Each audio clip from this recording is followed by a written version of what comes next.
Okay, so you're a high school volleyball player, right?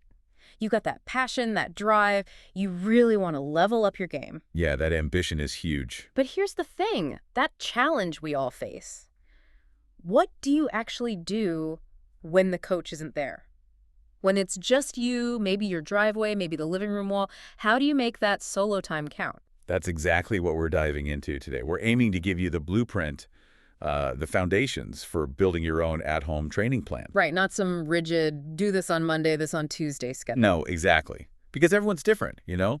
What works for one player might not work for another. So instead, we're giving you the principles, the specific drills, the ideas, The tools. the tools, yeah, to build your ideal routine. Right. Focusing on everything skills, strength, that arm swing, your approach, agility, the whole package. It really comes down to preparation, doesn't it? Reminds me of that Bobby Knight quote.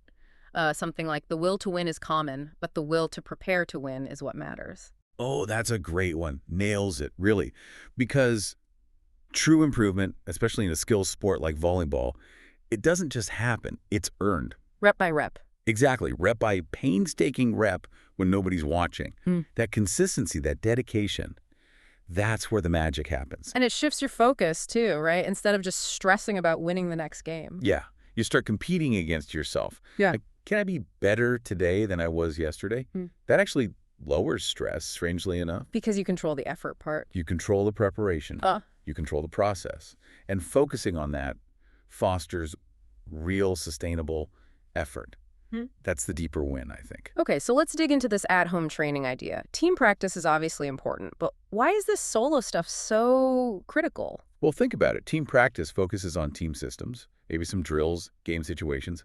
But how many actual focus touches on the ball do you get? Maybe not as many as you think, especially for certain skills. Right. Solo work fills those gaps. One source we looked at put it perfectly. It's almost impossible to make your dreams of being an elite player come true if you have to wait to get to practice to touch a volleyball. Wow. That's blunt. It is, but it's true. At home, you get unlimited reps. You can zero in on your specific weakness, get thousands of contacts, refine that muscle memory, stuff you just can't do efficiently in a team setting. Okay, so before you even pick up the ball at home, it sounds like the mental game is step one. What does that look like? Huge first step. Yeah. Your mind is key. So first up, SMART goals. Specific, measurable, achievable, relevant, time-bound. We all know the acronym. Right. But here's the twist for solo training. Focus on process goals, not outcome goals. So instead of, I want to be a better passer. We're just kind of vague. Exactly. Make Yeah. it. I will do 50 quality wall passes today, Huh. really focusing on keeping my platform still and angled. Or I'll practice my hitting approach 20 times, making sure those first two steps are explosive. See the difference? Yeah, it's something you can actually do and check off. You control that. Precisely. You earn those little wins every single day. It builds this internal momentum, this confidence, even if you're having an off day overall. That makes a lot of sense. What else on the mental side? Visualization, mental rehearsal, seriously powerful stuff. Find a quiet place, close your eyes, and see yourself doing it perfectly. Like, actually picture the perfect serve. Yes. Picture the toss, the contact, the follow-through. Feel the power coming from your legs on an attack. See the ball coming off your platform perfectly on a pass. Imagine the crispness of a set. It's not just daydreaming. You're actually training your brain, reinforcing those neural pathways. So you're practicing without even moving. You got it. Building that mental blueprint for success. Okay, mind dialed in, goals set. How do we start translating that into actual physical improvement? Where do you even start applying this? Start by watching the best. Seriously, use the internet, YouTube, coaching sites, whatever. But don't just watch highlights. No sizzle reels. Maybe later. But for learning, really study elite players in your position. Break down their footwork. How do they swing their arm? What's their body position like? That wrist snap on the serve. How do they do that? And then try to copy it. Exactly. Then go do shadow practice. Mimic their movements. Record yourself if you can. Compare it. Where are the differences? It's active learning, not just passive watching. Okay, let's get practical. Skills. Passing and setting the bread and butter. How do you realistically get better at those alone at home? Wall drills. They are your absolute best friend for solo reps. Consistent feedback, immediate results. Like just hitting the ball against the wall. Well, yeah, but with purpose. For setting. I heard a coach used to challenge players with 150 wall sets a night. But it's not just the number. Quality again. Always quality. Maybe put a piece of tape on the wall, a target, Can you hit that target consistently? 10 times in a row? That tells you about your height, your placement, your touch. And for passing, same idea. Similar idea, but focus hard on that platform. Keep it simple, keep it stable. You can even sit down first, just passing against the wall, feeling that flat surface, the shoulder shrug. Then stand up. Focus on controlling the rebound back to you, keeping your arms relatively still. What are common mistakes people make doing this alone? For setters, often pushing the ball with palms instead of using fingertips. For passers, swinging the arms way too much instead of angling a solid platform. The wall gives you instant feedback on that stuff. It's interesting. You think of solo work as just you, but you mentioned even practicing communication. How does that work? Yeah, sounds a bit weird at first maybe, but practice yelling mine or help or free as you do your Just drills. talking to the wall. Haha, yeah, talking to the wall. But you're building the habit, training your brain and voice to react automatically. So when you're in a real game, under pressure, that call just comes out. It's second nature. Okay, moving on up. Attacking. Arm swing. Approach. How do you master that hitting motion when you're maybe just shadow swinging or hitting into a backyard net? You break it down. The approach first. Practice your steps. 3-step, 4-step, whatever you use. Do like 20, 30 reps every other day. Really focus on that explosive first step, then the big penultimate step, driving up People rush that, right? all the time. Slow it down mentally. Make it powerful and controlled. Feel the transition from horizontal movement to vertical lift. And the arm swing itself, getting that power and snap. Precision, precision. High elbow, good shoulder rotation, fast arm, snapping the wrist over the top. Think whip, not just hit. Whip, okay. Yeah, and crucially, watch your hand hit the ball, even in shadow swings. Track it all the way. It helps with timing and control. And don't forget the non-hitting arm. Use it for balance and torque. Pull it down as you swing. Can you practice just the arm swing part? Absolutely. Against a wall, maybe with a tennis ball first, or hang a ball from the garage ceiling. Just focus purely on that mechanic, the sequence, the snap, the follow-through. Okay, serving. This is the one skill you can truly practice alone, end to end. How do you make solo serving practice really effective? Variety and consistency. Don't just pound jump serves. Practice your float, your top spin. Find what works for you. But how do you know if it's good? Consistency metrics. Same toss height and location every single time. Same arm swing speed. Same contact point. And then accuracy. Pick a spot on the wall, hang up a target like a towel or a hoop in the yard. Can you hit it? How consistently? That's your feedback. Can you make it feel more like a game, add some pressure? You definitely can. Try serve and run. Serve the ball maybe against a sturdy wall or into a net. Then immediately sprint to touch a cone or a spot across your practice area. Simulate serving and transitioning to defense. Oh, I like that. Gets the heart rate up too. Totally. Or do serving processions. Master your float serve, say, hit your target 7 out of 10 times before you even try your jump serve in practice that day. Build from a solid base. Any other ways to mimic game scenarios? Yeah, try serving while moving laterally a step or two. Simulate serving after a timeout or from a different spot. And always, always, after you serve, mentally picture the play developing. Get ready to defend. Even if the ball just hits a wall, train your brain to transition immediately. So much you can do. Okay, let's shift gears a bit. Beyond the specific volleyball skills, what about general athleticism?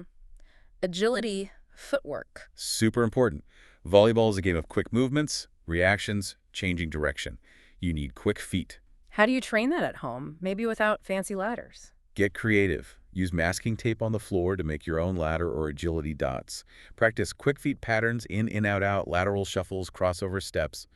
Imagine you're moving to block or chasing down a tip. And make it harder over time? Yep. Go faster, stay lower, add a jump or a turn at the end. Maybe react to a self-given cue, say right, and shuffle right. Keep your brain engaged too. Makes sense. What about strength and power, especially for high schoolers who might not have a weight room at home? Body weight is king here. And jump training plyometrics. Box jumped onto a sturdy bench or stair, broad jumps for distance, single leg hops, but focus intensely on landing softly and controlled. That's injury prevention 101. So push-ups, squats, lunges. Absolutely. Yeah. Planks for core strength. Your core is everything for hitting power and defensive stability. You don't need heavy weights to build functional athletic strength at this age.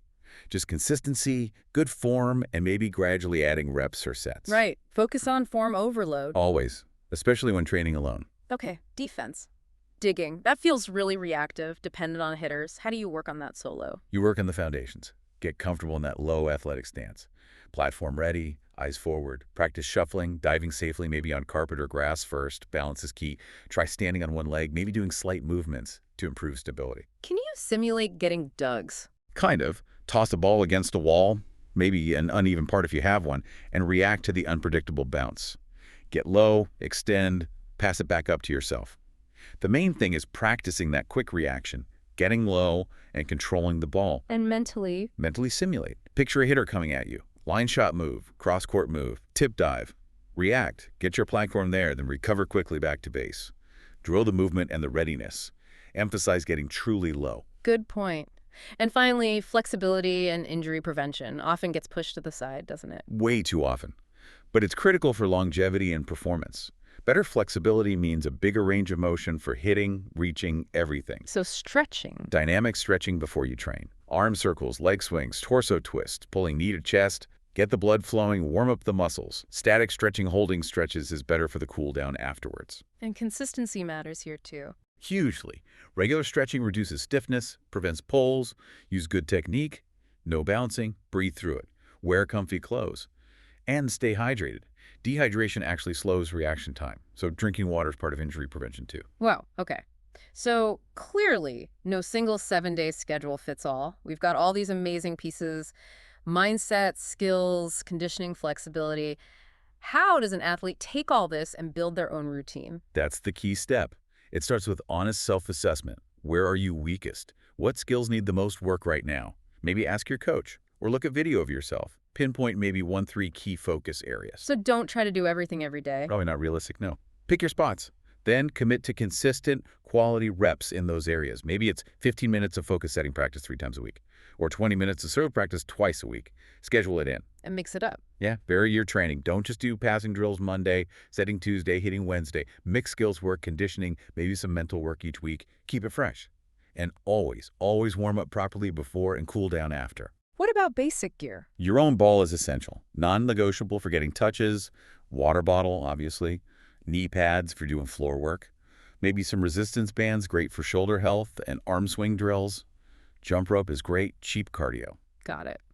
Last piece, tracking progress. How do you know if all this solo effort is actually paying off? Reflect and record. After a session, take literally 2 minutes. What felt good? What was tough? Ask yourself specific questions. Did my approach feel smoother today? Was my serve toss more consistent? Jot it down in a notebook or on your phone. Like a training journal. Exactly. Right. And track your reps. How many quality reps did you achieve? If you aim for 10 perfect wall sets in a row, did you get there? Seeing those numbers improve over weeks is huge for motivation. Makes the progress tangible. Totally. And if you can, record yourself sometimes. Use your phone. Watching yourself back, comparing it to the pros you studied, that's like having a coach in your pocket. You spot things you'd never feel. It builds your volleyball IQ like crazy. This has been incredibly insightful. It really hammers home that the biggest gains aren't necessarily made under the bright lights of practice, but earned in that quiet, focused time at home. That's truly it. It's about the skill work, the conditioning, the mental prep, all layered together, driven by your commitment, that dedication, that willingness to grind when no one's making you. That's what separates players. Keep the passion, embrace the process. You got it. You're building more than just volleyball skills. You're building character, discipline, resilience. Stuff that lasts way beyond the court. So maybe the ultimate question for you listening is, what if your greatest competition isn't the team across the net, but who you were yesterday? How are you going to out-train that person one solo rep at a time?